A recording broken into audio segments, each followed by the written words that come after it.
Greetings and welcome to the wonderfully exciting vlog update for February 2024. I've got another little list of things to chatter on about as usual. It's a very exciting month, of course, as I always say, right? I think my biggest kind of surprise I'll start with is that my weekly vocal covers have been a lot more fun and a lot more sustainable than I was expecting them to be. When I first started with the idea, I thought, gee, I wonder how long I'll last on this one, because learning a song and recording a song and then, selecting bits and, or selecting a take that is adequate to put online is a bit of a commitment every week. And so I thought, okay, it's going to be fine during the kind of end of year chill down period, but who knows how long into the new year I will, keep this up, right? But as it turns out, I have been having so much fun with it, and it has really been keeping me in practice, because I stopped with my singing lessons with M last year for various sort of scheduling and financial reasons, and it just seemed like it was an opportune time for me to maybe put a pause on the lessons and kind of explore in my own space what calls to me and what I love about singing. And it has been so useful for that. It has been an incredible learning tool. I am getting to basically shout out every week an artist and song that I love. For one, I have not done a single song that I don't absolutely love. All of these vocal covers that I've been doing are songs that I've loved for a long time, or not so long time perhaps, but definitely all-time favorites, and really some of them very influential for how I've developed as an artist in my life even. Some of them I've been listening to since I was in my tweens.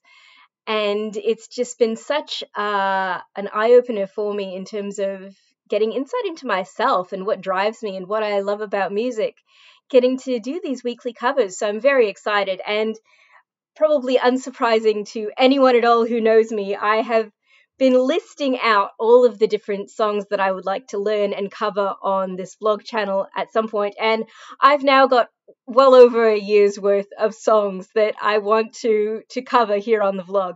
So in terms of ambition, I've definitely got a lot of songs to choose from. As the weeks go by, there's definitely no shortage of ideas there.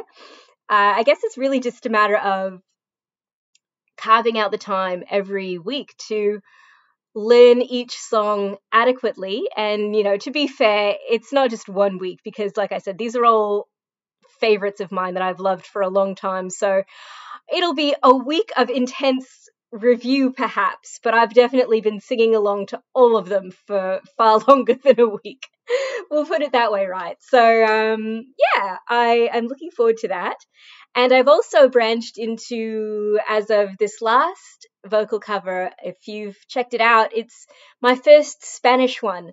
So I'm branching out of English, and I've done a Spanish one.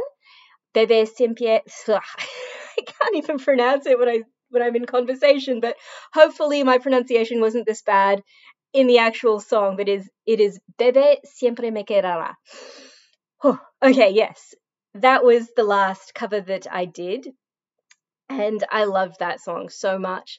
As soon as I first heard it, I just fell in love with it. There was just something about the delivery. It is a deceptively simple sounding song, but there is so much beauty in it, in her delivery. I think that was the key. That's what really spoke to me. Her voice, the beautiful textures, and just the gentle simplicity and the beautiful imagery of the lyrics really captivated me. From my first listening, I fell in love. And then, so that was last week's one. Then this week I've got a kind of 90s country pop nostalgia track, Amanda Marshall, Dark Horse, which was heaps of fun. And that one, that is also the sort of highest belting attempt that I have made in any of these covers so far. I'm belting up to E flat 5 at one point in Dark Horse. There were actually meant to be 2 parts where you belt up to E flat 5, but I only made it to the second one. The other one I kind of I got to D5, and that was as far as I went, but it still works, maybe, as long as you don't know the original. Is just, sounds a bit avant-garde, perhaps. Fingers crossed. But anyway, it was heaps of fun to try, and push my limits of comfort there. Oh, definitely a lot of work to do. Belting to E flat 5 was interesting, and I actually overloaded my mic because, of course, I don't sing that loud or high in a belting voice. Usually, if I do go that high, it'll be normally in a head voice or a falsetto, which is a lot gentler on the mic diaphragm, right? So fun times. And then, so that's this Friday, so in 2 days.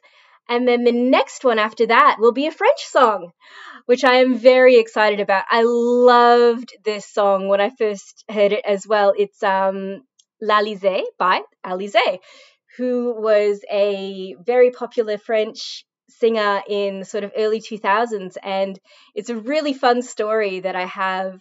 When I first heard her music, I was visiting France in my teens, and I just heard it. And again, like, it was another of those moments where I just sort of paused and was like, what is this wizardry? And it's very Euro pop. If you listen to it, the sound is very Euro pop, but something about her voice and, of course, Alizé's lyrics are famously clever, we'll put it that way, which I'm sure was helped along by her veteran lyricist, Mylène Farmer. And it's such a cool song, and so it's defiantly positive, it's defiantly optimistic, and I love that about it. The whole Alizé story and narrative and the way that project took off is a really, really interesting read. If you are curious, check it out on Wikipedia. It's fascinating. I won't go into it too much here, but really cool. And I loved her voice and her delivery as soon as I heard it in France, and then I got her first 2 albums and just listened to them pretty much nonstop for months afterwards. So again, this one will be not this week, but the week after. And even though I've really only been learning it for the last couple of days, or relearning it, I guess, it's not really learning it for the first time because I listened to it obsessively back in my teens. So that's another fun one. And I do want to do more kind of French and Spanish vocal covers, because I think that those are beautiful languages, and I'd maybe like to try other languages as well that I haven't had formal education in. So I learned French and Spanish in primary and high school. Well, Spanish in just high school, I did a couple of terms of Spanish classes, but French I learned since primary school because I'm from Canada, right? We kind of have to do that. And I definitely want to explore more French and Spanish, and maybe if I can get up the balls to explore something that I've never formally studied before, like maybe a song in Chinese, or I don't know. There's some really beautiful stuff. Like, there's this kind of, I'm not sure how obscure she really is, but there's this Chinese artist, Sa Dingding, I think. I'm probably pronouncing that terribly wrong. And she famously has done these very mystical songs that are not always in Chinese as well. I think she's done some songs that are in Sanskrit and Mongolian, and they all have a very mystical, otherworldly, or spiritual kind of topic to them. And I would love to learn maybe a Sa Dingding song if I can manage to do them justice. That's another question entirely, but her vibe is just so beautiful. But anyway, enough on the vocal cover ramblery. I think that pretty much ticks off everything I wanted to say there. And of course, the other big thing that I've got happening right now is the new album project, STARSEEDS Wanted, Enquire Within, which I'm also really excited about. I've already got the first lead single on it ready to be recorded in studio. So exciting. And so I'm going to actually be going in studio on Monday to record the vocals for Random Number. So this is one that I've basically co-written with a friend's husband who's a producer.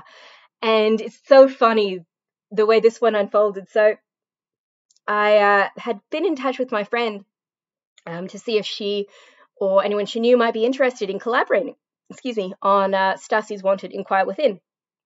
And she said, actually, her husband might be interested, and she invited me out to check out their home studio. And it was so beautiful. They've got this incredible space that's perfect. It's the architecture is rammed earth, walls made of local stone, crushed down, and it looks beautiful, and it sounds amazing when you're in there as well.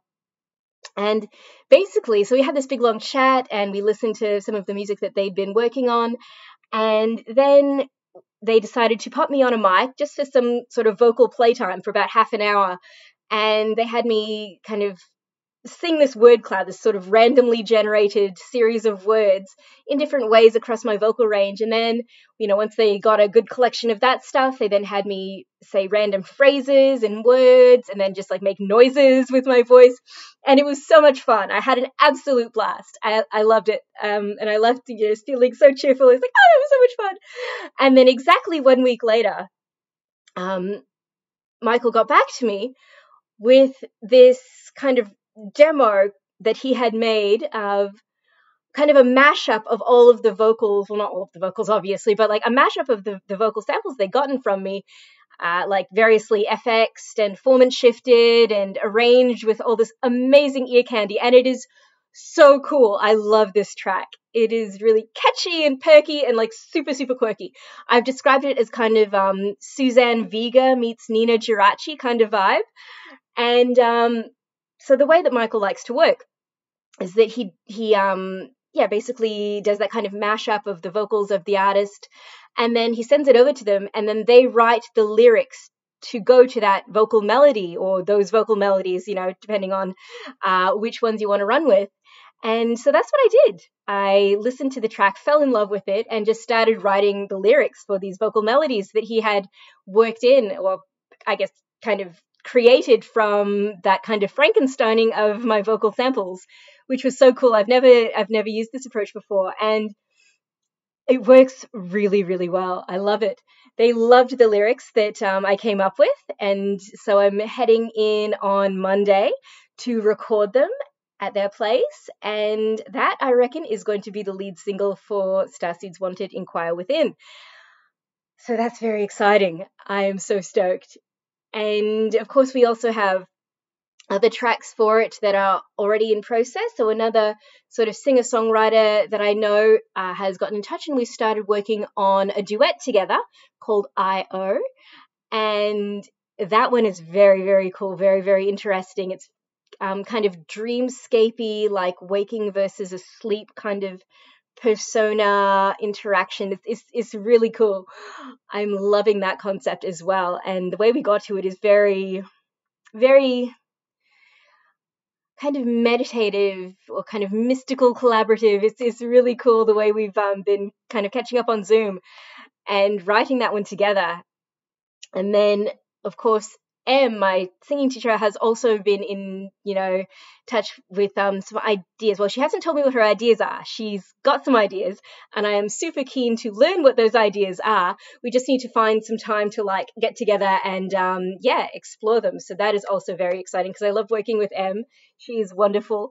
And that's next sort of cab off the rank type thing. And then, of course, the other, I guess, kind of lead demo, I can call it, for STARSEEDS Wanted, Inquire Within is that very first little, I called it Prelude 2024-02. And it just kind of arose randomly. It's that one where I just was in my, at the couch one morning having a coffee, and I bumped my laptop stand and just fell in love with the sound. I was like, that sounds amazing. And then I just started like playing my laptop stand, and I recorded this little jam session, this impromptu jam session, and then turned that into a little mini track. So it's like 53 seconds long. And so it's chucked some nice synth pads around it, and a little bit of spoken word, and that was basically my first kind of demo for Starseeds Wanted, Enquire Within. And I then created a video clip of it with some kind of NASA sourced starfield images, and that's here on my YouTube channel. And amazingly enough, it has actually already proved to be my most popular video of any sort ever. Like, it's got, I think, nearly 900 views now on the channel. I'll pop a link down below in case you haven't seen it yet. And if you have seen it, thank you so much for checking it out, because you've helped it get found by YouTube's algorithms, I think, and it's pushing it to new people, which is fantastic and very exciting. So yeah, my most popular video on this channel by far is just that little 53-second demo of Prelude 2024-02. Very exciting stuff. Anyway, I have yammered on ridiculously enthusiastically for plenty of time now. I can see my little timer says 16 minutes and something seconds. So thank you for bearing with me all this time, and hopefully I will have more exciting stuff to report next month. See you then.